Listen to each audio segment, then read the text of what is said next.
बिस्मिल्लाहिर्रहमानिर्रहीम।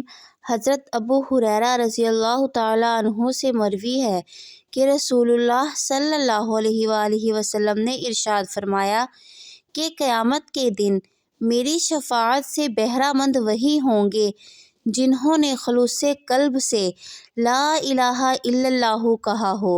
हदीस नंबर 112। हज़रत अनस रज़ियल्लाहु ताला अन्हु से रिवायत है कि रसूलुल्लाह सल्लल्लाहु अलैहि वसल्लम ने इरशाद फरमाया, मेरी शिफ़ाअत मेरी उम्मत के उन लोगों के लिए होगी जो कबीरा गुनाहों के मर्तकब हुए होंगे। इस हदीस को इब्ने माजा ने बजाय हज़रत अनस रज़ियल्लाहु ताला अन्हु के हज़रत जाबिर रज़ियल्लाहु ताला अन्हु से भी रिवायत किया है। हदीस नंबर 113, तिर्मिज़ी, अबू दाऊद।